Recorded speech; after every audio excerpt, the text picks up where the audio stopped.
now, welcome to this final session where we're talking about markets and economics.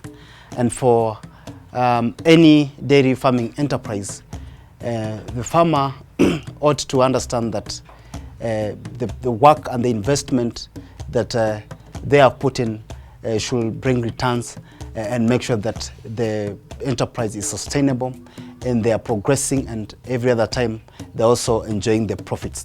It would be a waste of time for farmers to be involved in the daily activities of the farm, yet at the end of the day they find no returns from the enterprise.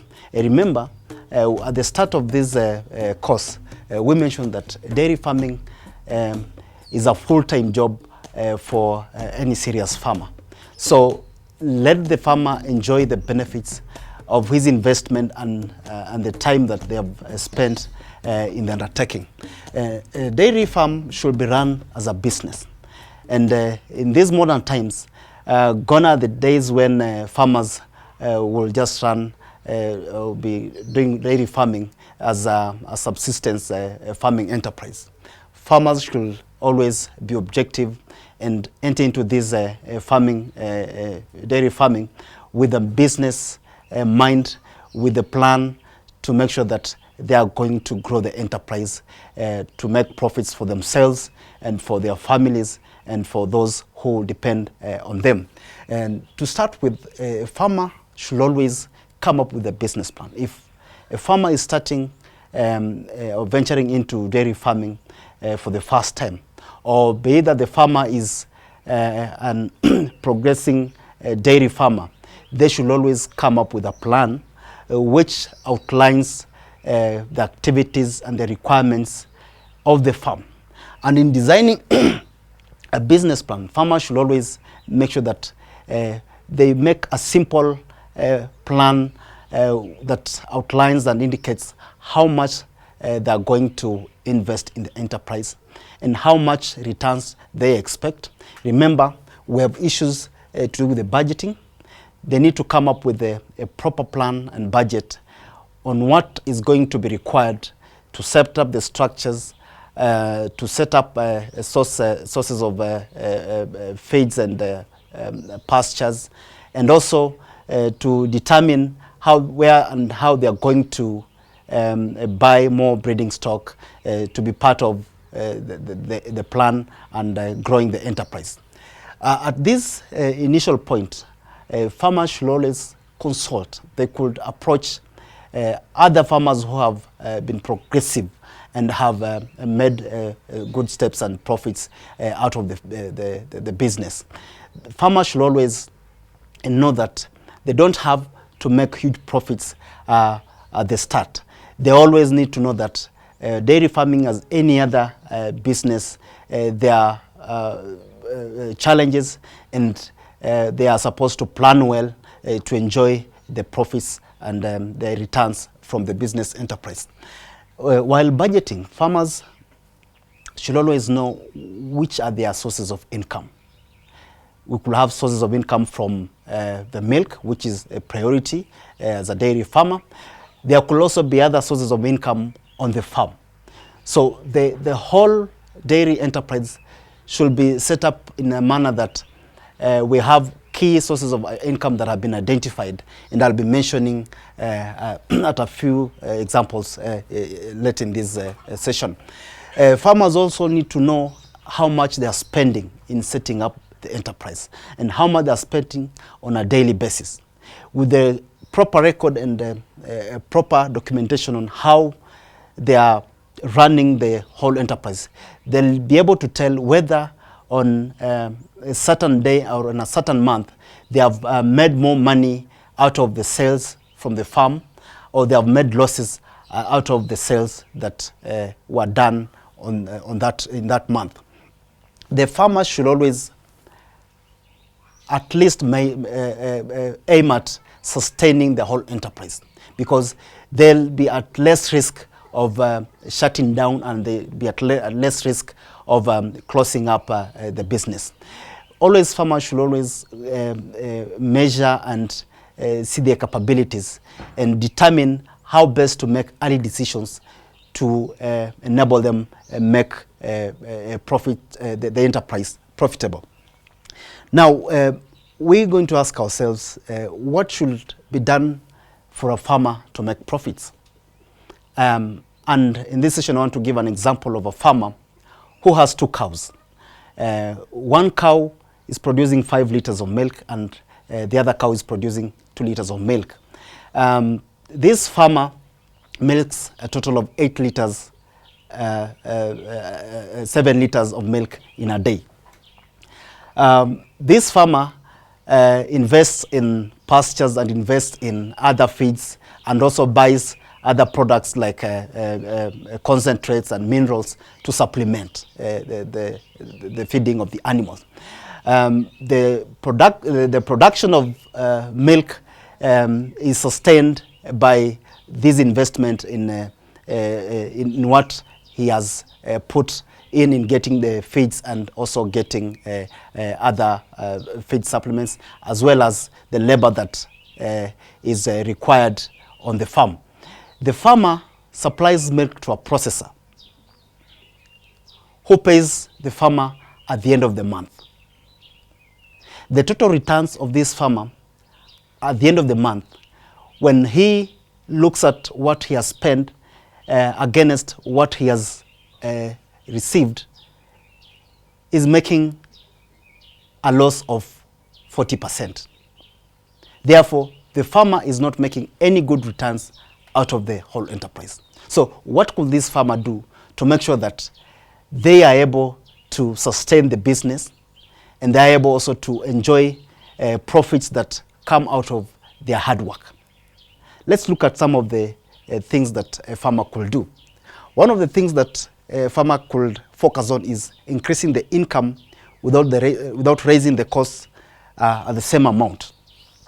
By this we mean that a farmer could look carefully into the issues that bring about the losses at the farm, and determine where they're incurring more and where they are spending more that is resulting to these losses. One of the things that the farmer could look at is reduce losses of milk.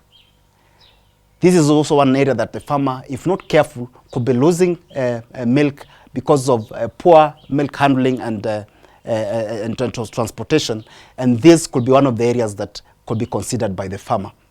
The other issue is sell the milk where there are good prices. The farmer could make a good research and find out that the processor that has been buying my milk probably is buying the milk at a much lower price, and he could make his research to identify another processor or another market which can offer a better price for his milk. By doing so, they'll have tried so much to increase the income.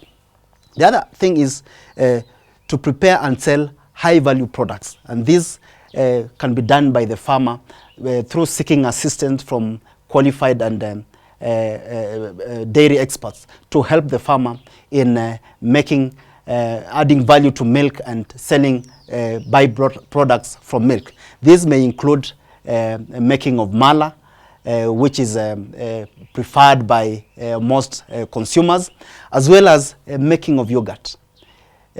This will enable the farmer sell the milk or convert the milk and sell them at a higher price. One of the other issues that the farmer could look at is prevent the loss of feeds, and also make sure that they source cheaper and quality feeds. The farmer could juggle around with the market and do a proper survey to determine where they can source cheaper feeds which are of good quality. This could also help in reducing the cost and increasing the incomes. Farmers can also sell other byproducts like manure from the farm. This will also enable the farmer not waste some of the byproducts that come from the cows as part of boosting the income of the farm. Another consideration is that the farmer should reduce costs and maintain same level of income. And how will the farmer achieve that? For example, this farmer could look into some of the issues that lead to losses and be informed and make earlier and informed decisions. One example is early heat detection. A farmer who has kept good records and is able to follow the records and interpret them well should be able to avoid losses that come from poor heat detection cases. And we all understand that if cows don't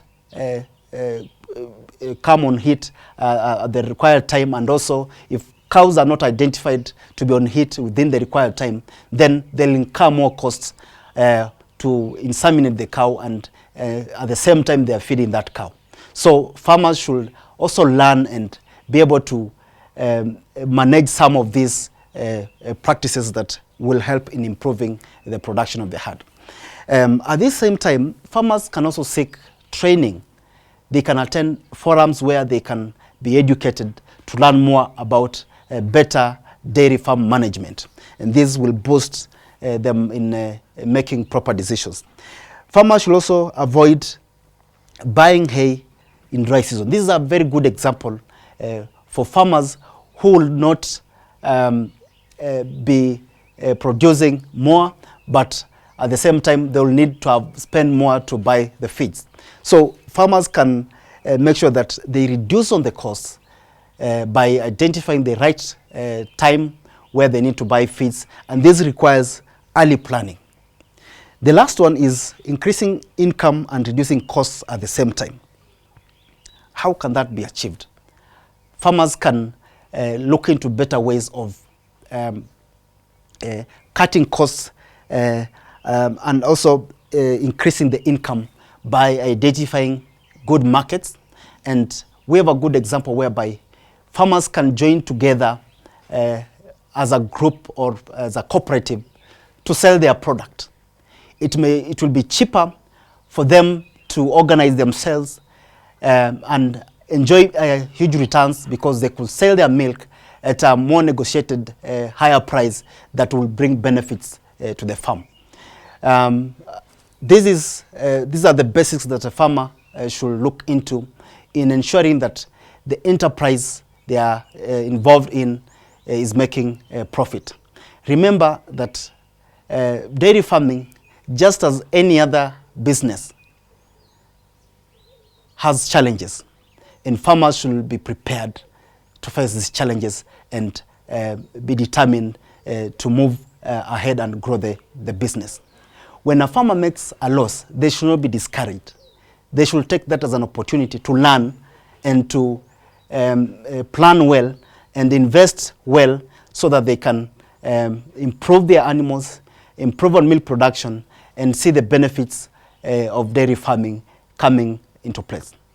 Now, in addition to helping this farmer increase on the income without incurring so much cost on the farm, farmers should also consider to to operate the farm under improved management conditions. One of the things that the farmers can consider looking at is allocation of feeds to the animals. A good example would be a cow that is producing less amount of milk being given the same amount of feeds as a high yielding cow. Farmers could cut down the losses by determining which proportions of feeds that are suitable for a low yielder cow and those that are suitable for a high yielding cow. Whenever a farmer has such cases, they should always consult with the dairy animal feed expert to guide them on proper proportions that need to be allocated to the cow. Farmers should also know that cows should be fed differently based on the period and the age at which they are.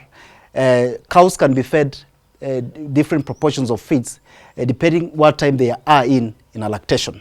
A drying cow will not be fed the same feed ratios with a cow that has just calved down.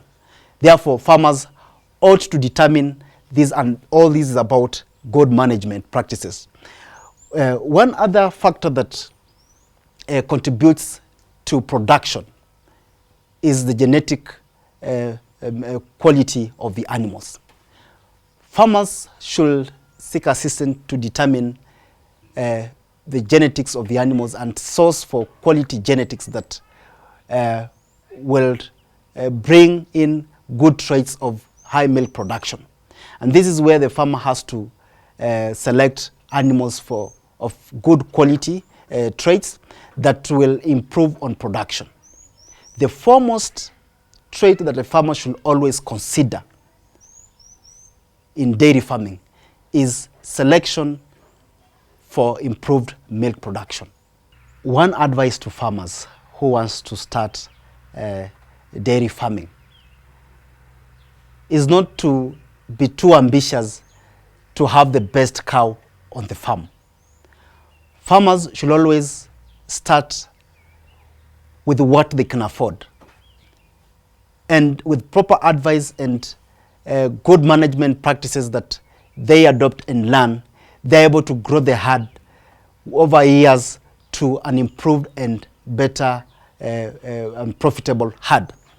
Remember, breeding is not an event.